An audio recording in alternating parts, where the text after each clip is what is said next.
الحبیب صلی اللہ تعالی علی محمد۔ میرا نام محمد اعجاز اتاری ہے۔ ہم لوگ یو اے ای عجمان میں رہتے ہیں اور پاکستان میں ہم لوگ کا تعلق سرگودا سے ہے، گلزار طیبہ سرگودا سے۔ ہمارا مسئلہ امیر اہل سنت سے یہ سوال پوچھنا چاہتے ہیں ہم لوگ۔ ہمارے گھر میں بہت ٹائم سے ایسا ہے، کوئی چیز ہم لوگ رکھتے ہیں، سونا ہو یا پیسہ ہو، تو وہ خود بخود کبٹ سے ہم لوگ تالا بھی نہیں کھولتے اور وہ غائب ہو جاتا ہے۔ بہت سال سے 15-20 سال سے یہ مسئلہ ہے ہمارے ہاں۔ تو ابھی بھی 2-3 دن پہلے ہماری بھابھی کا سونا تھا، وہ ایسے رکھا ہوا تھا، تو کھول کے جب سیف کو دیکھا تو وہ نہیں تھا وہاں پر۔ لوگوں سے پوچھا تو وہ کہتے ہیں یہ جنات کا کام ہے۔ تو ہمارے لیے اس مسئلے میں کچھ رہنمائی فرمائیں۔ یہ اصل وہ جو شیاطین ہوتے ہیں، شریر جنات کو شیاطین بھی بولتے ہیں، تو یہ بھی اس طرح کرتے ہیں اور چوریاں کرتے ہیں۔ آپ نے یہ بھی سنا ہوگا کہ جنات پیسے دے جاتے ہیں، پیسے کہاں سے لائیں گے؟ بعض اوقات یہ بھی ہوتا ہے پیسے دیتے ہیں لوگوں کو یا عورتوں کو دیتے ہیں۔ اس کا مسئلہ بھی فتح رضویہ میں لکھا ہوا کہ عورت کو اگر جن پیسے دے تو یہ اس کے لیے رشوت ہے، یہ کیونکہ وہ جن رشوت دیتا، جن عاشق ہوتے ہیں بعض اوقات عورتوں پر، تو ستاتے بھی ہیں، پریشان بھی کرتے ہیں، بہت کچھ کرتے ہیں، پیسے بھی دیتے ہیں۔ تو عورت جو ہے اس کو پیسوں کو، اب ظاہر جن کو واپس کس طرح دے گی؟ اس کو خیرات کر دے، فقیر شرعی کو دے دے، اپنے استعمال میں نہ لائے۔ تو یہ جنات جو ہے یہ چوریاں بھی کرتے ہیں اور اس طرح یہ شیاطین کر کے گھروں میں لڑواتے ہیں کہ اب کوئی چیز چوری ہوگی تو گھر والے ایک دوسرے پر پھر شک کرتے ہیں، لڑ مرتے ہیں آپس میں کہ تو نے چرایا، بولا تو نے چرایا، نہیں گھر میں آخر تک تو تھا، ہم سب باہر گئے تھے، تو نے بولا تھا میں نہیں آؤں گا، میرے سر میں درد ہوتا ہے، تو رک گیا تھا گھر میں اکیلا اور پھر پیسے غائب ہوئے ہیں، تو یہ تو نہیں تو کیا ہے، تیرے سر میں درد ہوتا تھا، تجھے بخار چڑھا تھا، اب پتا چلا کیوں بخار چڑھا تھا، یہ پیسے چرانے تھے، تو یہ سونا چرانا تھا، تو وہ پھر مارا ماری اور فساد اور یہ سب۔ تو یہ شیاطین بھی ایسا کرتے ہیں، لیکن یہ ضروری بھی نہیں شیاطین ہی کرتے ہوں، بندے بھی چوری کرتے ہی ہیں، چور آئے دن پکڑے جاتے ہیں۔ اس لیے اب یقینی طور پر کیا کہا جا سکتا ہے کہ کس نے چوری کی ہے، لیکن گھر والوں پر ہرگز شبہ نہ کیا جائے کہ اس سے فساد ہوگا۔ جب تک کوئی یعنی کہ اپنے پاس ثبوت نہ ہو، کسی کو چور نہیں کہہ سکتے کہ تو نے چوری کیا ہے۔ بغیر شرعی ثبوت کے کہا تو پھر یہ تہمت کہلائیے، اور تہمت کا عذاب بڑا سخت ہے۔ حدیث پاک میں یہ مضامین موجود ہیں کہ جس نے کسی مسلمان کے متعلق ایسی بات کہی جو اس میں نہیں ہے، نے تہمت رکھی یعنی کہ، تو اس کو اللہ تعالیٰ اس وقت تک ردغۃ الخبال میں رکھے گا جب تک وہ اس سے نکل نہ آئے۔ تو اس کا ایک مطلب یعنی کہ وہ شرع یہ کہ جب تک سزا پوری نہ ہو لے۔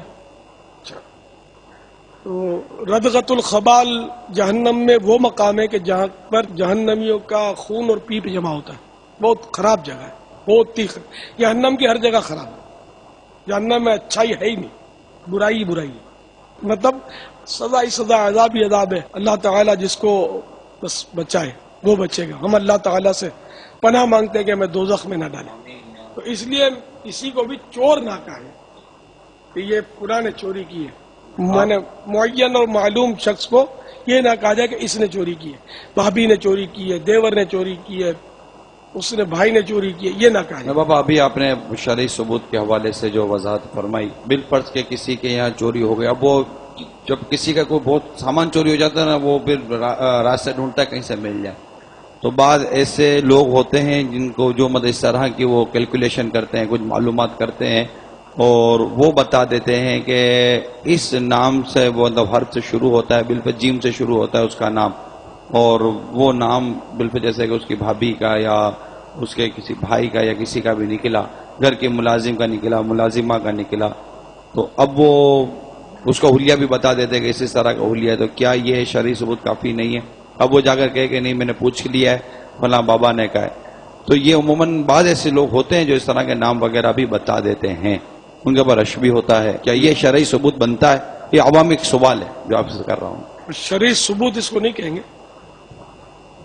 بلکہ یہ ثبوت بھی نہیں ہے، کورٹ بھی اس پر سے دنیا کی کوئی بھی کورٹ سزا نہیں دے گی. اسلام تو ایک دم محتاط مذہب ہے، وہ سب سے اچھا اور بلکہ صحیح مذہب ہی ہے یہ اسلام.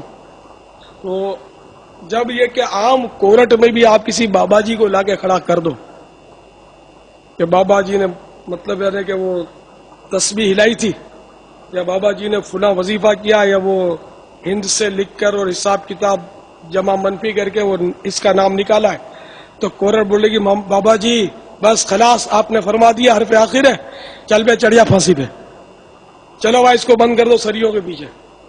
کورٹ اس طرح تو نہیں کرتی. تو جب عام دنیا کی کورٹ بلکہ غیر اسلامی کورٹیں بھی اس طرح نہیں کرتی، وہ بھی کچھ نہ کچھ اپنے اصول رکھتی ہیں، تو مسلمان ایسے پلپلے ہو گئے، اس کو کچھ سچائی نہیں پڑتا کہ وہ بابا جی نے مطلب یہ کہ کہہ دیا تو بولا بس یہ خلاص اب یہی چور ہے. توبہ استغفر. اس طرح چوری اور قتل اور یہ سب ثابت ہونے لگے تو دھڑا دھڑ ہاتھ کٹنے لگیں، گردنیں اڑنے لگیں گے. کیا دور صحابہ میں اس طرح فیصلے ہوتے تھے؟ سرکار صلی اللہ تعالی علیہ وآلہ وسلم نے کیا اس طرح فیصلے کیے تھے؟ ہمارے اولیاء کرام جو ہوئے اس طرح فیصلے کرتے تھے؟ کیا بادشاہ اسلام اس طرح فیصلے کرتے تھے کہ وہ عملیات کے ذریعے سب دیکھ لیا تو پھر پولیس کی بھی کیا ضرورت ہے، تفتیشوں کی کیا ضرورت ہے؟ کچھ بھی ضرورت نہیں ہے، بس وہ اپنے حساب کتاب لگا لیں گے، استخارہ کر لیں گے، اور عملیات کے زور پر وہ چور کو کہیں بھی چھپا ہوگا پکڑ کے نہیں آئیں گے، اس کا حلیہ تو مل جائے گا عملیات میں، پکڑ کے اس کو دھکیل دیں گے جیل کے اندر. تو یہ نظام تو کہیں بھی نہیں تھا، نہ تھا، نہ ہے، نہ ہوگا.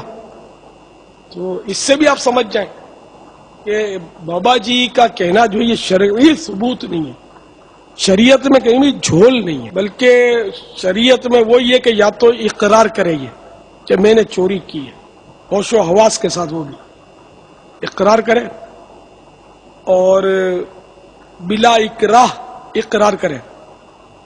آج کل اتنا ٹارچر کیا جاتا ہے، اتنا مارا جاتا ہے، اتنا مارا جاتا ہے، اتنا مارا جاتا ہے، برف پر سلایا جاتا ہے کہ وہ اقرار کرے گا نہیں تو جائے گا کہاں. اللہ تعالی سب کو ہدایت دے اور ہم سب نیک ہو جائیں اور ظلم سے ہم بچے رہیں. اللہ تعالی مظلوموں کی حمایت فرمائے، وہ ہم ہی مظلوموں کا. واللہ تعالی اعلم ورسولہ اعلم عز وجل وصلی اللہ تعالی علیہ وآلہ وسلم. صلوا علی الحبیب صلی اللہ تعالی علی محمد.